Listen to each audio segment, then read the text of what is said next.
Y'all ready to be history? Get started. Welcome Hi. Hello, everyone. to the Pro Audio Suite These guys are professional. They're motivated. with Tech to the VO stars. George Whittam, founder of Source Elements. Robert Marshall, international audio engineer. Darren Robbo Robertson and Global Voice. Andrew Peters, thanks to Tribooth, Austrian Audio, making passion heard. Source Elements, George the Tech Whittam, and Robbo and AP's international demos. To find out more about us, check theproaudiosuite.com. Line up, ladies! Here we go. And welcome. And don't forget, if you want to get a discount of $200 off your Tribooth, TRIPAP 200 is the code you need. Now, this week, very topical, of course, this AI thing will just not go away. And I know that there was a conversation about that place. I don't even like saying it. Anyway, I will say it. Voices.com supposedly have promised not to farm out people's voices from their database. Tim Frielander has been involved in this and has written an article, which is what I saw. And Tim is joining us. G'day, Tim. Hello. I'm here. So what's the backstory to this and how did you get involved? The backstory to the voices.ai, voices.com thing goes back to about May when David Ciccarelli and voices.com announced that they were releasing voices.ai. And for the voice acting community, that was a huge concern. Basically, for the main part being that many people have been uploading audio to their website, through their website for 20 years. So theoretically, voices.com or either of these sites has 20 years of very high quality data and audio that they could use to synthesize our voices. So through NAVA, which is an association that I run along with Karin Gilfrey and a board of directors, we reached out to David and Stephanie and had a week of conversations with them to get the assurance that they had never been uploading or using or doing anything with auditions or files that have been uploaded through their website. And out of that came our Fair Voices campaign, or the Fair Voices pledge that we launched. And we reached out to the other online casting sites, 6 other sites, to get the same assurances from them and also to make sure that they had changed their terms of service. So voices.com at the time changed their terms of service to very explicitly say they would not be using any audio files uploaded through their site for machine learning or synthesizing voices. Was that backdated or is that from that point onward? The terms of service were from that point onward, but they publicly, at the time and in various blog posts and other written areas, have said that they have never used audio files. For that, the caveat being is that once the audio files are uploaded and sent to a client, it's possible that the client then could take those audition files and use them. We don't know and haven't seen any companies per se who we know are doing that, but over the last 10 or so years, a lot of these companies have been working in the AI TTS sphere and very potentially could have been using that audio for training. We haven't seen it yet explicitly that we know of, but the inability to track our audio files and to know where the audio goes once we've emailed it out or uploaded through a website, makes that a real possibility. So to give this some perspective, is there any sort of copyright law or anything in place at the moment that protects someone from having their voice turned into an AI voice without their permission? That's a great question. Short answer is no. We've been working with the Copyright Office. I gave a presentation to the FTC last week at a roundtable. I've spoken with multiple lawyers and people across the country and across the world. We're working with a group in Europe to help with the EU AI Act. Most voice actors, we give away our files as a work for hire. And the understanding is that audio will be used for this very specific project. Unfortunately, that also basically gives the person we've given the audio file to the copyright and the ability to do whatever they want to with that. We're currently looking at the possibility that since most voice actors record from home, from like a music perspective, we could theoretically be the owners of the master files. But because a lot of times there's no contracts that are signed, but we're in the early stages of exploring that. But copyright law does not currently protect the voice actor. It protects the copyright holder, which 99% of the time is the company who hired us. Wow. And there's the only other thing we could fall back on is right of publicity. But those laws are only really in California and New York where the strongest laws. And then there's possibly biometric and privacy laws, but those really are only strongest in Illinois and Texas, of all places, privacy rights. So is there a way of, like, we've talked about this before, having some kind of like fingerprint of your voice? If anybody uses your voice, it's quite obvious it's yours because it shows some kind of a fingerprint in the waveform. Potentially. I don't know how that would work, but there must be someone who's got something. Nobody does currently that we know of. I've spoken with people at DARPA and at NASA. We are currently working. We've gotten very deep in this conversation to try and figure out a way to do this. What we can do, and actually, I'm working on this with another company that I started about 3 years ago to create voice prints that we can then use to match a human voice to a synthetic voice, and also to match a human voice to a human voice to say that they're the same person. You could theoretically, if we can get that software in place, lock down a voice. So if somebody tries to upload it to a synthetic voice site, it would be locked and would be flagged as basically essentially DRM for voice, is what we're trying to do. But the only thing really that you could do that might stay is some kind of spread spectrum watermarking that you could do within that, but it'd have to be embedded so deeply in there that you could, like you could rip this into Pro Tools or rip it into something else, right? And transfer it between audio files or different DAWs and strip out. If it's frequency, then it's very easy to pull out frequencies. Most of the stuff that's out there, watermarking, is pretty easy to bypass currently. Well, you just have to get clarity or something and it's gone. Yeah, exactly. Yeah. So what's the compromised future from your perspective then? Like, where would it be a point where, Darren Robertson is selling his voice sample disc to AI people, or what? Or would you rather not see AI at all?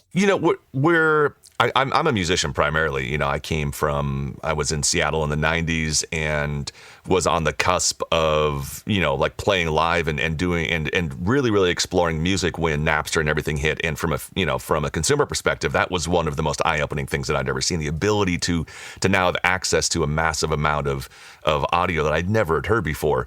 Not anti-technology by any means, and definitely not anti-AI. I've worked with a synthetic voice company. I have know people who are working with synthetic voice companies. The issue right now is that a lot of the foundational models, a lot of the foundations of these AI generative engines, synthetic voice engines, are built on somebody's data, and more than likely they are being built on the literal voices of voice actors. So we become the foundation of a lot of these models. What NAVA has been asking for is consent, control, and compensation. And it's the same thing that all artists are asking for, musicians are asking for, models are asking for, is if you're going to take my data and what makes the essence of me, my voice or my image or the way I walk or the way that I speak, the cadence that I have, the way that I stand, all of those things are very personal to all of us individually. And that data is basically being turned into data, right? That what makes us is being turned into data and put into these synthetic voice engines or these synthetic generative engines or generative AI to produce images and videos and photos and voices that are based on real humans and sound like and look like real humans. So we're trying to find consent, control, and compensation for those, and really consent to say yes or no, you can make a synthesized version of my voice. So if we're talking about AI voices, we're not going to stop it. It's already out. I mean, the thing's going to happen. They're out there. Yes, correct. How do you perceive we control it? The only thing that we can currently do right now, and this is part of what this discussion at the FTC came up with last week, is really, I think, from a consumer perspective, a consumer safety perspective, I think that there is so much danger in disinformation and false information and just absolute lies that are out there that can now be easily replicated and put into a video or an audio or something that is not very easily detectable. It's almost impossible to tell a synthetic voice from a human voice that are done well. It's hard to tell a synthetic image from a factual image. The laws and regulations currently are laws and legislation, I think, is currently the only thing that we can really do on a broad scale to to help stem the tide of the damage that's been done already. And going forward, we have to have very clear contracts and agreements in place that either do or do not allow for the use of somebody's voice to be used as in a synthetic voice or in generative AI. That's partially what the WGA and SAG-AFTRA strikes are about. AI is the top of that list of things that are concerns, and it's a top concern for anybody who is in the arts right now that creates anything, that any of that could be put into a synthetic engine of some kind and have a new creation made out of that. We just came out of a pandemic where we relied on artists, on musicians and filmmakers and actors and voice artists. And the first thing we do out of that pandemic is try and replace those people. That's really essentially what's happening. There is some accessibility. There are places that, there is an argument to be made for, doing things that a human couldn't generate. But when it's done to replace somebody, when it's done just to save money, that's where the concern comes in. And we know that money, that those savings are not going to be passed along to the consumer. A video game is not going to be cheaper for somebody to buy because it has synthetic voices.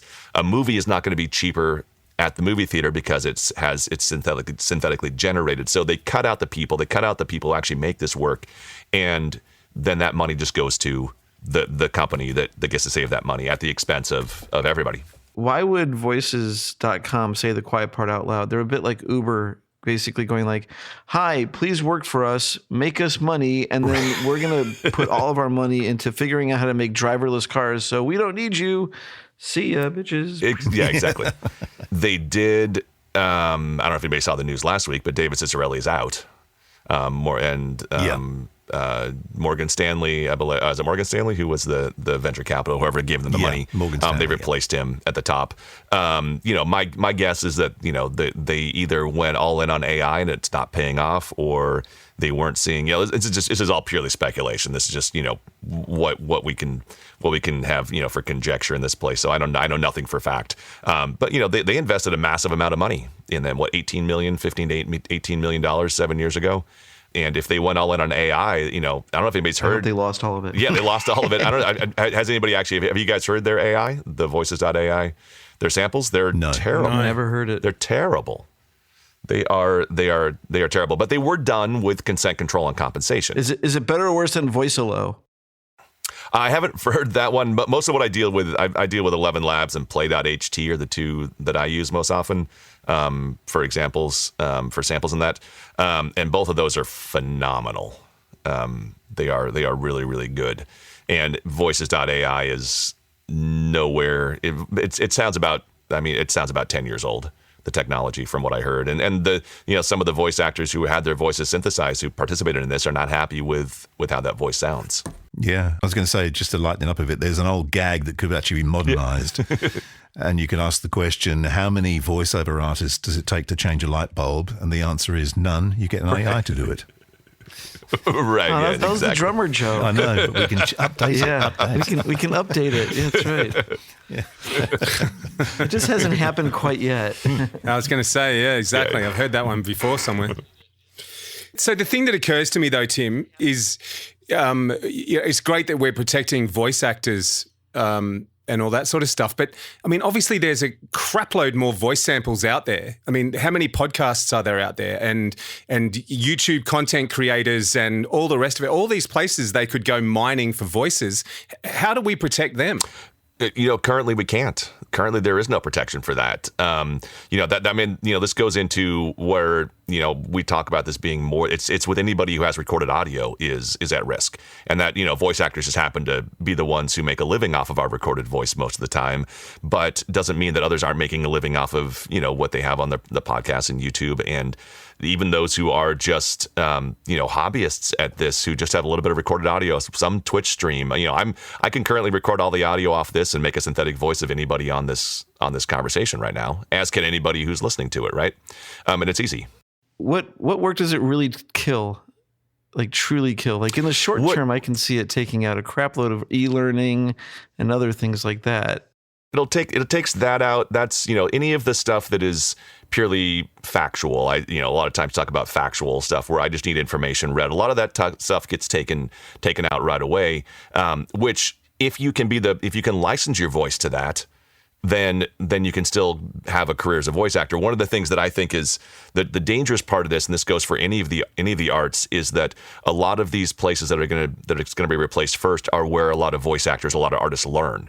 This is how you cut your teeth and you come up through the industry.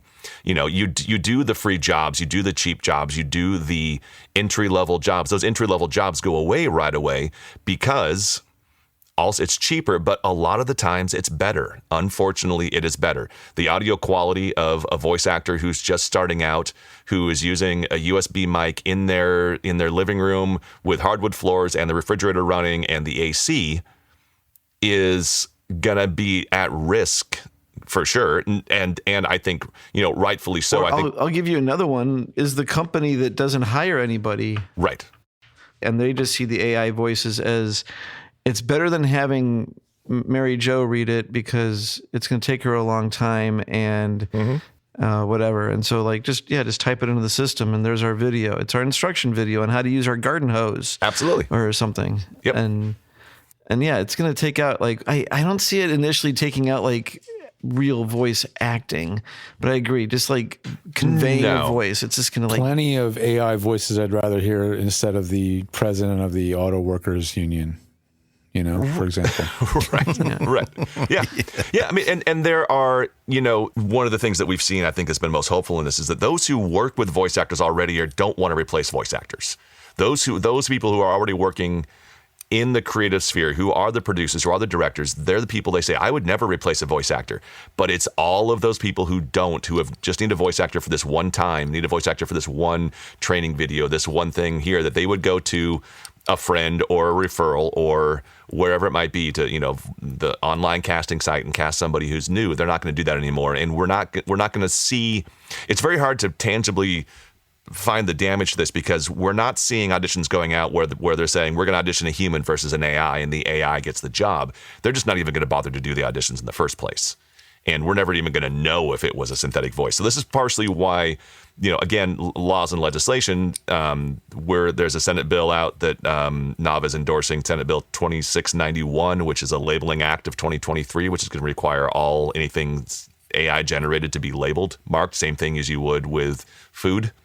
I think, you know, consumers have a right to know if what they're taking in is synthetic or human, whether it's emotional, spiritual, you know, food. We have a right to know what we're interacting with. I think you know. I mean, I want to know when I'm in the Matrix personally, like.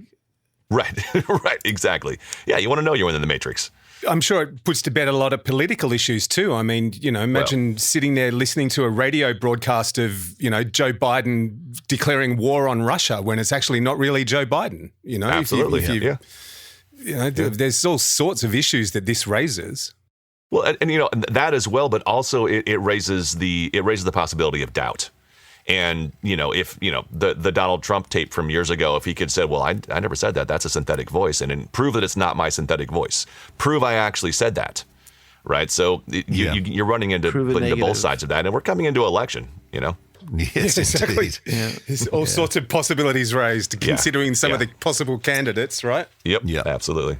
Is there a way of a voice actor to say, okay, I'm going to actually upload to, say, some place where you can license a voice from, you actually give them all the information of your voice, and then there's a license fee. If people want to grab it and use it for something, then they pay you a license fee, the same as you would do with library music. Absolutely, and that's been I've been pushing that example for a while. I think that, you know, it's not. So it's kind of, you know, one of the ways that both Europe and with the GDPR and with FTC are approaching this is that we don't need to make new laws or new regulations. We just need to enforce the ones that exist and put this use the precedent. I think the precedent of music licensing can directly, you know, go into voice. You have a licensing fee, you have a usage fee, you have a generation fee. You know, if you generate new content from this, then I get paid a certain amount for the generation. There's companies out there that do that. Vocal ID, Veritone was one of the earlier ones that did that, and there's a licensing fee that they have in place for that. And the actors who do that have the consent to know where their voice goes. We're working with a TTS company who reached out to us, and we're helping them with this exact same thing of helping to license their deployments, so that the voice actor knows where their voice is being used, but also get paid for the original creation of that model, and then know where the voice goes from there. There's lots of possibilities. The one possibility that, unfortunately, none of those things really exist right now. The only possibility that's happening is people can upload your voice anywhere they want to, create a synthetic voice, and use it. And there's nothing really stopping anybody. Even the AI sites right now, all you have to do is click a button that says, yes, I have the right to upload this voice. And at one point, do you stop anybody? Yeah. I mean, at what point do you stop anybody? If you blend two people's voices or three people's, at a certain point, you're like, it's nobody. Yeah, absolutely. And it becomes, that's what Siri, Alexa, Google Voice, those are, they're all blended voices, multiple people put in together and to create a new voice.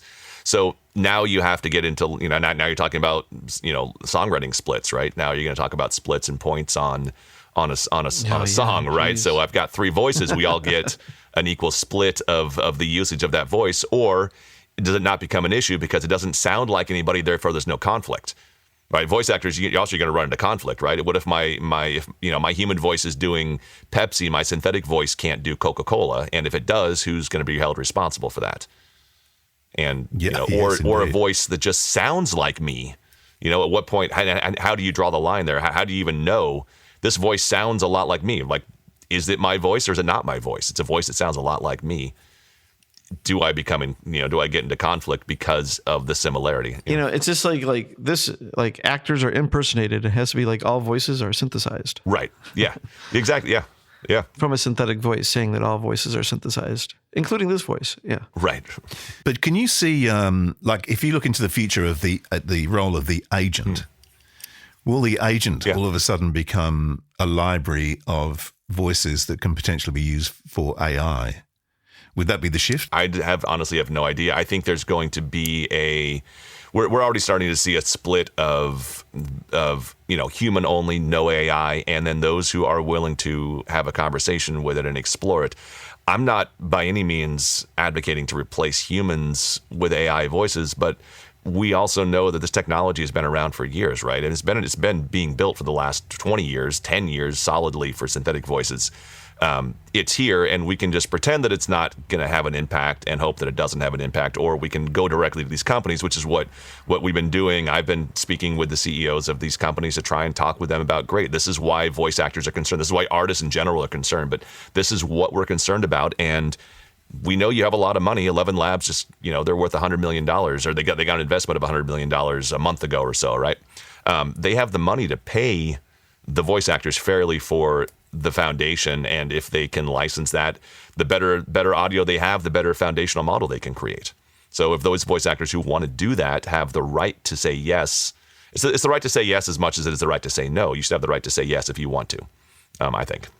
I reckon there's going to be a scramble with voice actors all trying to get themselves uploaded onto one of these business sites so they can be licensed out. Yeah, some of them have, right now there's really no clear understanding of what that licensing fee would be. We've seen similar jobs on the casting sites that, one job is paying $500, on the next job it's paying $20,000, and they don't appear to be any different. We just don't have enough, a lot of people who are casting don't have enough information to know about where those files are going to be used. Voice actors don't know really enough about how they're going to be used either to know what to ask, and agents don't know what to ask either. Like, just so many unknowns out there about what to even ask to come up with what a fair usage would be, because there's potentially so many uses out there that we can't even comprehend right now, that we can't even imagine of that they could be used for. So it's really hard to tell. And that generation is kind of what we're looking at. Kind of a generation fee is what we're kind of really interested in. Well, it's going to be interesting to watch how this all unfolds. But it's a massive can of worms, isn't it? It is. It's incredible. It is a massive can of worms. Yeah, I mean, and visual artists are being hit massively. Obviously, right now they're some of the most hard hit, because those images are so distinctive and the styles are so distinct that when they come out, it's obvious it was trained on those. And authors, there's two lawsuits against, multiple lawsuits against AI companies right now from authors who have had their books ingested into these and used as foundational models to train these things. And the thing is, once it's trained, you can't untrain it. Well, Exactly. AP, was it you saying that there's a film in the can with starring James Dean? Yeah, that's what I'm told, is sitting there waiting to go. So James Dean is going to be a co-star of a new movie. Wow. That's insane. So they've just, you've used motion capture, so they've got an actor that actually can walk and move like James Dean. They've just done motion capture, and then they just built James Dean over the top of his skeleton, so to speak. And if that thing becomes a hit, you can see they're going to drag them all out. Right. And then Elvis really isn't dead. Yeah, right. Exactly. We're talking about that for VO, like speech to speech too. Well, that's the thing. How would you license that, Tim? It's performed by, it's James, the James Dean performed by so-and-so. You want to give the motion capture person the credit for it. Like speech to speech, I could narrate, Karen Gilfrey, our vice president, uses this example a lot, which is she could narrate Audacity of Hope and then put Barack Obama's voice over it. So it would be the voice of Barack Obama performed by Karen Gilfrey. Right. So as read by Barack Obama, performed by Karen Gilfrey. Yeah, it's puppetry. Yeah. Huh. Yeah. If I was the ad agency for 7-Eleven, I would actually get an AI of Elvis and have him in a 7-Eleven. And finally, it's true. Slurpee in one hand, donut in the other. Is that what you're saying? When does Elvis become public domain? Yep. Yeah, a long time. A long time. It's a space to watch, isn't it? It really is. And the space will be filled by AI. Yeah. It's interesting, and I think we've got 3 months left. I think we have about 3 months before something dramatically. So you think there is a time frame on this? Because I was actually sitting here thinking, God, how long will this take to sort? But you're saying you think there might be a time frame on it. I think we have, if anything, any legitimate and strong protections need to be in place before the end of the year. By the end of the year, it's going to be too late for us to have any kind of protection. The technology is moving too quickly. It's exponential, and it's going to be beyond our control, or potentially beyond the control of those who actually are running the systems. At some one point, without fully taking your entire system offline and destroying your models, it could potentially get to the point where there is no control, there is no ability to consent, there's no ability to even know whose voice is being used. There's just a multitude of generic voices that one company gets paid when you use their voice, but nobody has any idea who the human behind it is or where the content came from anymore. Watch this space, people. Yep. Indeed. Yep. Indeed. Exactly. Oh, by the way, this is actually really not me. I'm on holiday. This is an AI. Yeah. Not hard to do. Well, that was fun. Is it over? The Pro Audio Suite, with thanks to TriBooth and Austrian Audio. Recorded using Source Connect. Edited by Andrew Peters and mixed by Voodoo Radio Imaging with tech support from George the Tech Whittam. Don't forget to subscribe to the show and join in the conversation on our Facebook group. To leave a comment, suggest a topic, or just say g'day, drop us a note at our website, theproaudiosuite.com.